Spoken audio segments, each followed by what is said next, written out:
Hey guys, welcome back to my channel. Today I would like to talk about the sixth life path.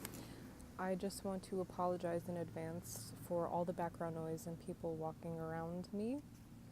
It's Labor Day weekend, it's a nice day, and there's just going to be a lot of activity. I live in a place right now that has 8 million people on a stretch of land that's like 118 miles, so there's no privacy where I am right now. So nonetheless, I hope that this video is insightful and gives you a new, fresh perspective on either you or someone you love.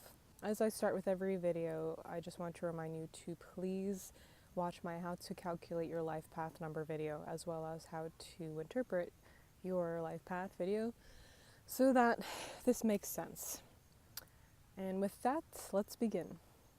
So in the last video that we did, we talked about the 5 life path, and the title for that was The Adventurer. The title for the 6th life path is The Nurturer.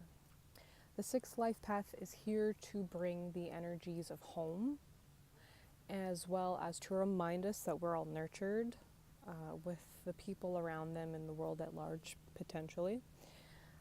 As well as to balance this loving service to others with duties to themselves and their contributing visions and aspirations. The 6th life path is the cornerstone of a family, and if they are not a parent themselves, they will be a parent to their friends, to their family members, to their significant others, to their pets even. And because of this, the 6th female can tend to attract romantic partners that are immature and childish and need a parent figure in their lives more than they need a boyfriend or a girlfriend or a husband or a wife, if that makes any sense. My advice to the 6th female who keeps attracting these kinds of relationships in their life is to remember that you're not their mom, and that's not a healthy relationship. And it's usually a different scenario for the male. The male can tend to attract the partner that is more the damsel in distress type. And for them, my advice is you just can't save everyone. It's up to that person to decide whether they should save themselves or not, and it's not your job in life to be saving all the damsels. So yeah, that's my straightforward advice for that case scenario.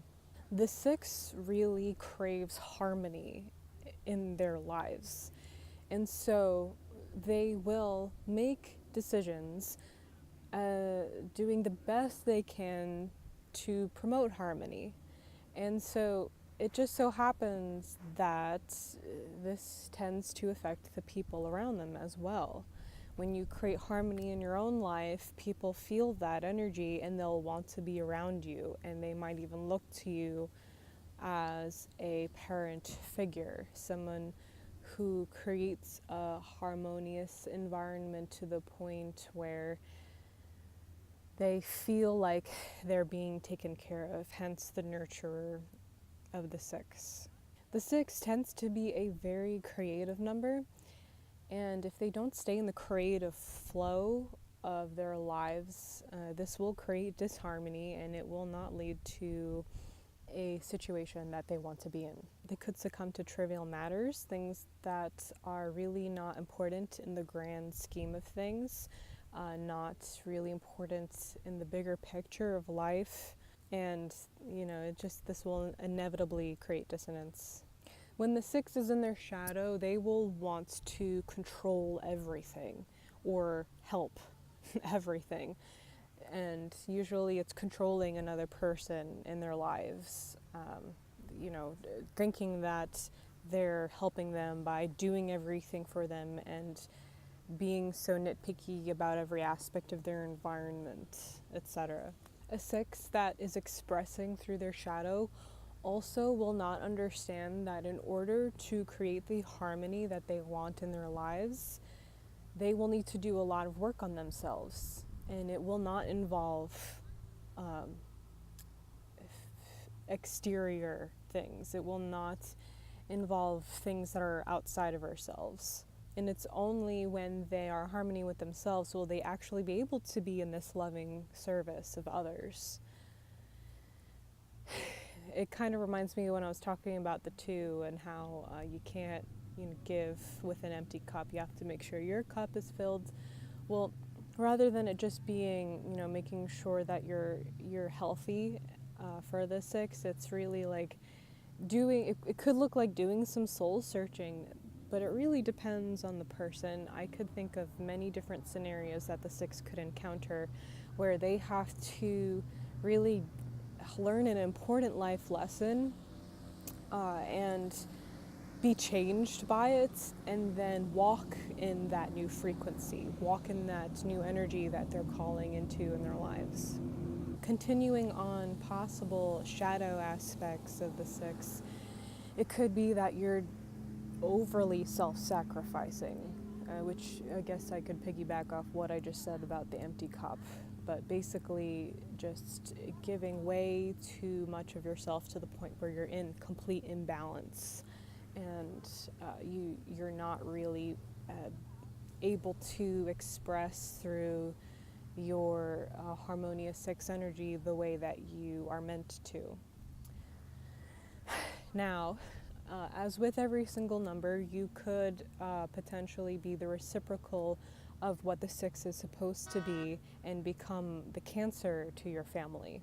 This happens when you enjoy being that parent figure a little bit too much and you need praise.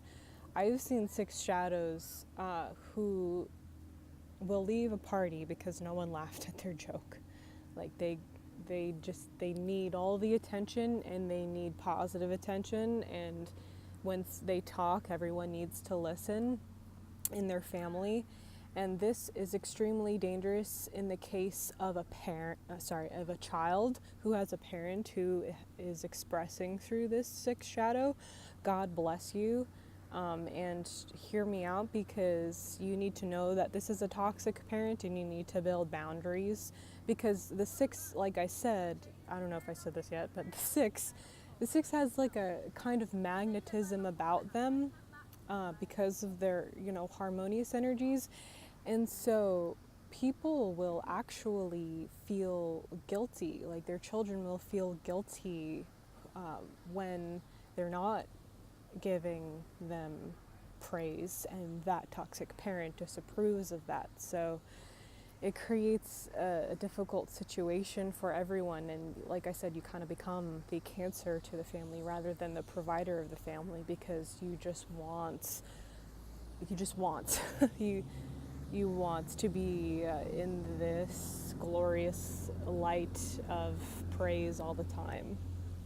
And it's going back to, like, if you're a child of a parent like this, it's hard because your parents really do love you. You know that sixth shadow really does love you, and there's a deep part of them that just wants to be the provider, and you know that, and you sense that, and so it leaves you in this position like, well, what do I do? My mom really loves me, or my dad really loves me, but it's just I want to set healthy boundaries, but I don't know if this will hurt this person because I really do appreciate what they've done for me, etc. And just don't fall into the guilt trips is the best thing that I can recommend, and focus your intentions on creating the balance that they were unable to create, and so you will be able to be the child that you can be, the child that is appreciative and loving in return, but also not catering to that kind of insanity, so to speak. Also, going back to the magnetism of the six, it's worth noting that if you are a sixth life path, you should be very careful about the thoughts that you have, because they do have power. You do have the ability to accidentally manifest something that you don't really want in your life because you gave it too much attention. So, like the 4, the home is really important to the 6, but for different reasons. The 4 sees the home as a place of security. It's a refuge, a place that they can exist comfortably in. But for the 6, it's like that quote, home is where the heart is. It's where their passion is. It's where they can fulfill their purpose, and it's where all the warmth that they crave resides. The 6 can potentially not respond well to criticism. So in the one video, I think I mentioned like what to do if you have a 1 child, and I'm going to do that again here, because if you overly criticize a 6 life path when they're a kid and they're sensitive, it could ruin them. It's just that they want to be helpful so badly that when you are always just focusing on what they're doing wrong, they will think that literally everything that they do is wrong. And so the 6 will respond much better to positive reinforcement. Really look very carefully and attentively at what they're doing right, what they're paying attention to, and acknowledge that this part of themselves to want harmony is really one of the best things about them. Make this known to them. I feel like even just in general, stepping aside from the 6 life path for a bit, we don't pay attention enough to our kids. And I'm not just talking about when parents just want to be on their phone all day. I'm saying that like when you're with your kids, like you don't pay enough attention to their attributes, to their characteristics that are not relative to you, that are not necessarily something that you would acknowledge within yourself that is useful, but really just know your kids, like know what it means when they react to something in a certain way. You can really know a person just by watching what they do in one day. Not even asking them questions, not even getting, overworked by what they didn't do. Watch what they did, how they reacted to certain situations, and what that means for a person. Get to know your children, and then watch my videos.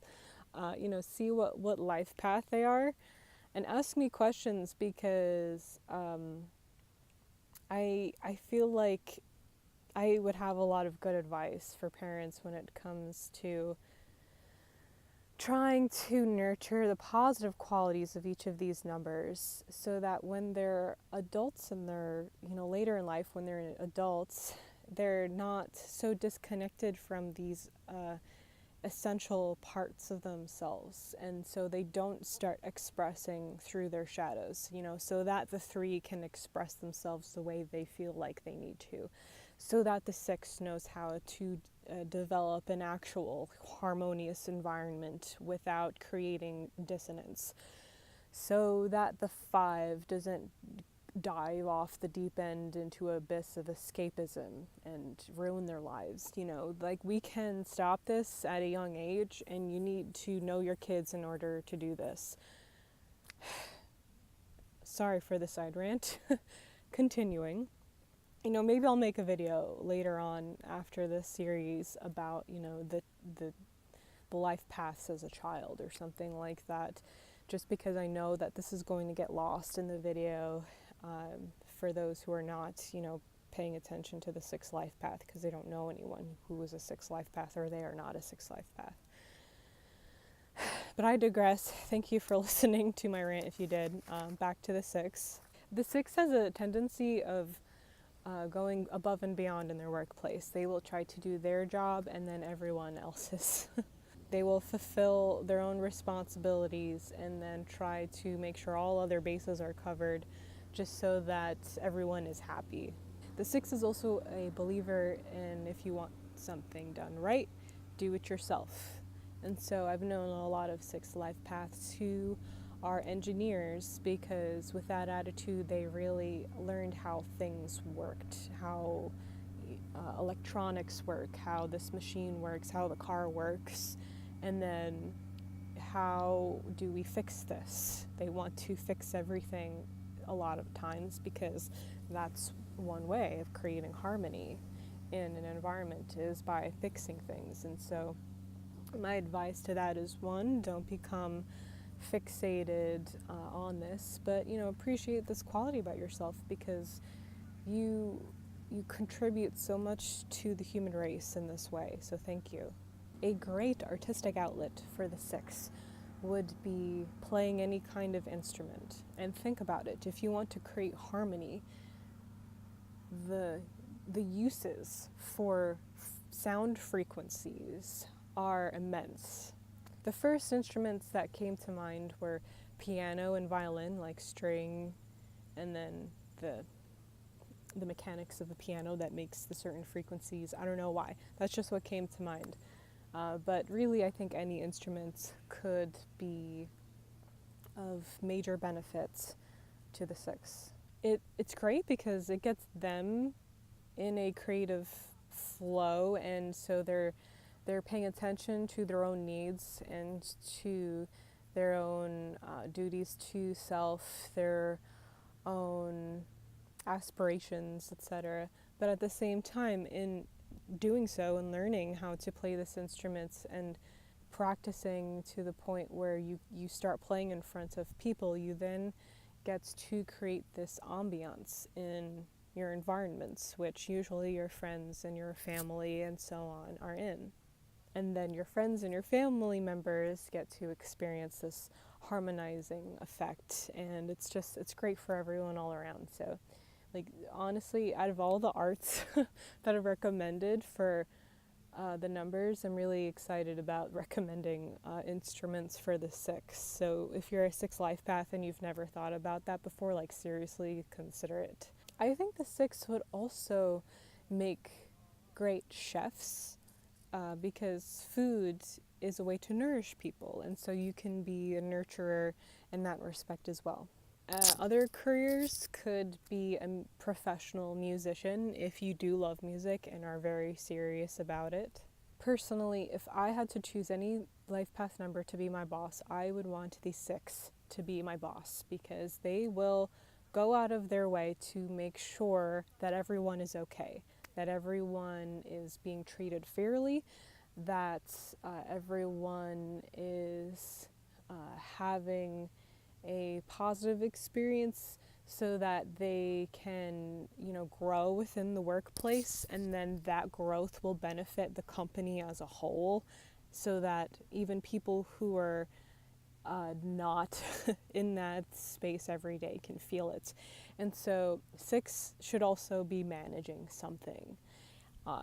Of course, don't do that if you don't want to and that's not your passion, but you would probably make a very good manager, whether you know it or not. As I said before, or mentioned before, the 6 can also make a very good engineer, because of their desire to fix things in order to create this happy working environment in the home or in the workplace. Some other careers worth considering for the 6 include guidance counselor, for obvious reasons, social worker, or a nurse, specifically a geriatric nurse. I could see them doing very well with the elderly. And before I forget, let me go through the list of keywords that I wrote down for the 6 life path. And they are responsibility, family, harmony, service, artistic, generosity, fair, and warm. My best advice for the 6 is to not let yourself be consumed by your natural desire to provide for others. You will not be able to grow and evolve emotionally, mentally, or spiritually when this need is overbearing. Do not let your want or desire to take care of others get in the way of your dreams. Also, do not control everything, because we're not in control of everything. That's a topic for another video. Being at the surrender to life in such a way is the best way to come into balance. And really digging down deep to understand what creates a harmonious environment for you in whatever circumstance that you find yourself in is the best way for you to live your life. So I think that's all I have to say for the 6 life path. If you liked this video, please give it a thumbs up. Comment below your thoughts as always, and subscribe to my channel. If you would like a reading with me, there is a link to my Etsy account in the description.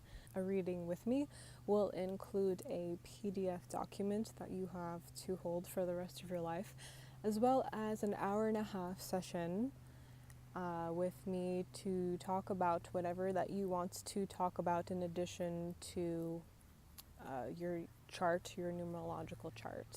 And we can take any angle that you wish. Perhaps you're in a time of your life where you want to focus on relationship or your career or your spirituality or what have you. You could maybe have just experienced a trauma and want some advice on how you want the bigger picture of your life to look like, where to put your energies into. And if you're in that boat, one of those boats, this could be very beneficial to you. So please see to that link and ask me any questions that you may have. And as always, thank you so much for watching in the midst of all these sound distractions and visual distractions. And I love you all very much, and I hope you're having a lovely day. So take care, and next video will be the 7 life path.